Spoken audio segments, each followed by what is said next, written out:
Praise the lord పిల్లలు, ఈరోజు మనం క్రిస్మస్ గురించి తెలుసుకుందాం. క్రిస్మస్ అంటే అందరికీ చాలా ఇష్టం కదా. డిసెంబర్ వచ్చిందంటే మనందరం ఎంతో సంతోషంగా ఉంటాం. మన ఇంటిని ఎంతో అందంగా డెకరేట్ చేసుకుంటాం కదా. క్రిస్మస్ ట్రీ పెట్టుకుంటాం, స్టార్ పెట్టుకుంటాం. చర్చ్లో అయితే చిల్డ్రన్ క్రిస్మస్లో మనం ఎంతో ఆనందిస్తాం కదా. పాటలు పాడతాం, డాన్స్ వేస్తాం, డ్రామా చేస్తాం, కేక్ కటింగ్ చేసుకుంటాం. శాంతాక్లాస్ వచ్చి గిఫ్ట్స్ ఇస్తారు కదా, ఎంతో ఆనందంగా ఉంటాం కదా. మరి క్రిస్మస్ అంటే అంతేనా? క్రిస్మస్ అంటే యేసయ్య బర్త్డే అంటే అందరికీ ఇష్టం కదా. ఎందుకు? బర్త్డే రోజు అందరూ మనల్ని స్పెషల్గా చూస్తారు. మన తల్లిదండ్రులు మనకు కావాల్సినవన్నీ మనకిస్తారు. స్కూల్లో టీచర్స్, మన ఫ్రెండ్స్ అందరూ మనల్ని ప్రత్యేకంగా చూస్తారు. అయితే మన బర్త్డే మనము మన ఫ్యామిలీ మెంబర్స్ చేసుకుంటాము. కానీ యేసయ్య బర్త్డే ఈ లోకంలో అందరూ చేసుకుంటారు. ఎంతో ఘనంగా సంతోషంగా చేసుకుంటారు. ఎందుకు? యేసయ్య ఎవరు? దేవుడు. దేవుడు ఎక్కడుంటారు? పరలోక రాజ్యంలో ఉంటారు. యేసయ్య మన కోసం ఆ పరలోక రాజ్యాన్ని విడిచిపెట్టి మనల్ని రక్షించడం కోసం ఈ లోకానికి మనిషిగా వచ్చారు. అదెంతో గొప్ప విషయం కదా. అందుకే అందరం ఎంతో గొప్పగా సెలబ్రేట్ చేసుకుంటున్నాం. యేసయ్య ఎలా పుట్టారో తెలుసుకుందామా? మనందరిలాగా యేసయ్య పుట్టలేదు. పరిశుద్ధాత్మ ద్వారా కన్య అయిన మరియకు యేసయ్య పుట్టారు. యేసయ్య తల్లిదండ్రులు ఎవరు? మరియా, యోసేపు. మరియ అంట ఎల్లప్పుడూ ప్రార్థన చేసుకుంటూ ఎంతో పరిశుద్ధంగా ఉండేదంట. ఒకరోజు రాత్రి అలానే మరియ ప్రార్థన చేసుకుంటూ ఉందంట. అప్పుడు పరలోక రాజ్యం నుండి దేవదూత మరియ దగ్గరికి వచ్చిందంట. మరియ దేవదూతను చూసి ఎంతో భయపడిపోయిందంట. అప్పుడు దేవదూత మరియతో, మరియా భయపడొద్దు, నేను నీకు ఒక శుభవార్త తెచ్చాను అని చెప్పిందంట. మరియా ఆ శుభవార్త ఏంటో అని భయపడుతూ వింటూ ఉందంట. దూత ఏం చెప్పిందో తెలుసా మీకు? మన రక్షకుడైన దేవుడు యేసయ్య నీ గర్భం ద్వారా ఈ లోకానికి రాబోతున్నాడు అని చెప్పిందంట.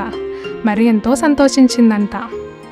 అయితే ఆ కాలంలో రాజు ప్రజలందరూ ప్రజాసంఖ్య చేయించుకోవడానికి ఎవరి స్వగ్రామానికి వారు వెళ్ళాలి అని ఆజ్ఞ ఇచ్చారంట. యోసేపు మరియల స్వగ్రామం బెత్లెహేము. మనలాగా అప్పుడు కారు బండి ఏమీ లేవు. యోసేపు మరియలు నడుచుకుంటూ బెత్లెహేమునకు బయలుదేరారంట. చాలా కాలం ప్రయాణం చేసి బెత్లెహేముకి చేరుకున్నారంట.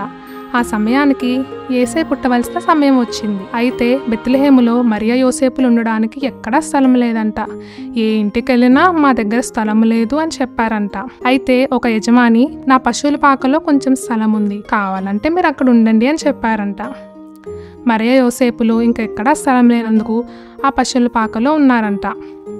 మరియా దేవుడైన యేసయ్యని ఆ పశువుల పాకలోనే జన్మనిచ్చిందంట. మరి యేసయ్య జన్మించారని అందరికీ ఎవరు చెప్పారు? యేసయ్య జన్మించిన రాత్రి పరలోకం నుండి ఒక దేవదూత వచ్చి బెత్లెహేము దగ్గర ఒక చిన్న గ్రామంలో గొర్రెల కాపరులు గొర్రెలు కాచుకుంటున్నారంట. అక్కడికి వచ్చి వాళ్ళకి శుభవార్త అని చెప్పిందంట. ఆ గొర్రెల కాపరులు ఆ దేవదూతని, ఆ మహిమని, ఆ వెలుగుని చూసి ఎంతో భయపడ్డారంట.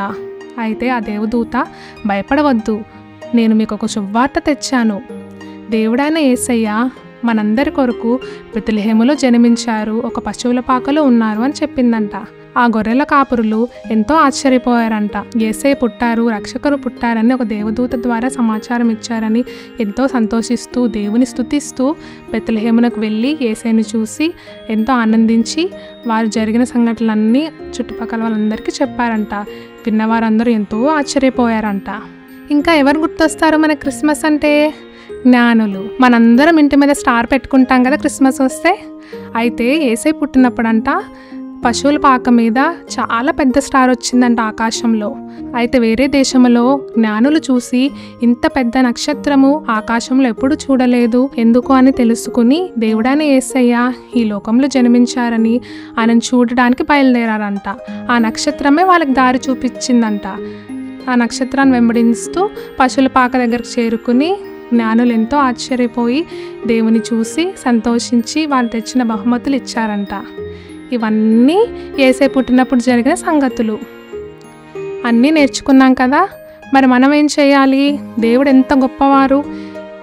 ఈ సమస్తాన్ని, సృష్టిని ఎవరు సృష్టించారు? దేవుడు సృష్టించారు. మనకు కావలసినవన్నీ ఎవరిస్తున్నారు? దేవుడు ఇస్తున్నారు. దేవుడు ఎంతో శక్తిమంతుడు కదా. మరి ఆ దేవుడు మన కోసము ఆ గొప్ప పరలోక రాజ్యాన్ని విడిచిపెట్టి ఈ లోకానికి వచ్చారు. మరి మనం ఏం చేయాలి? దేవుడి కోసం మనందరం దేవుని బిడ్డలుగా ఉండాలి. అదే దేవునికి ఇష్టం.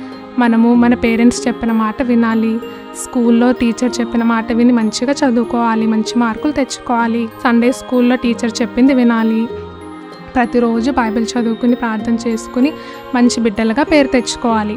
అందరూ చూసి దేవుని బిడ్డలు ఇలా ఉంటారు అని చూపించేలాగా మనం ఉండాలి. మన జీవితం అలా ఉండాలి. మరి దేవుని అడుగుదామా మనకు సహాయం చేయమని? మనం మనంతటిది మంచి బిడ్డలుగా ఉండలేము, దేవుని సహాయంతోనే ఉండగలము. ప్రార్థన చేసుకుందామా? ప్రార్థన.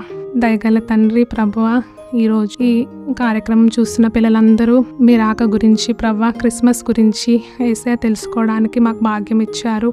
ఎంతో మందికి లేని ధన్యత ప్రభువా. మీరు మా కోసము, మా పాపాల కోసము ప్రభువా ఆ పరలోక రాజ్యాన్ని విడిచిపెట్టి ఈ లోకానికి వచ్చి ఎంతో శ్రమ పడ్డారు ప్రభువా. అవన్నీ నేర్చుకోవడానికి భాగ్యం ఇచ్చారు, మీకు వందనాలు. అయితే నేను మరి వింటున్న పిల్లలందరం ప్రభువా మీకు ఇష్టంగా, మీ బిడ్డలుగా, మీకు సంతోషకరంగా ఉండాలని ప్రార్థన చేసుకుంటున్నాం ప్రభువా. మా ప్రార్థనలు ఆలకించండి, మమ్మల్ని మీ బిడ్డలుగా చేయండి, మీ కొరకు జీవించేవారుగా చేయండి. మా ప్రార్థనలన్నీ ఆలకించారని మేము నమ్ముతున్నాము. మీకు వందనాలు, స్తుతులు, స్తోత్రాలు యేసు నామములో వేడుకుంటున్నాం తండ్రి. ఆమెన్. అందరికీ హ్యాపీ క్రిస్మస్ పిల్లలు. బాయ్.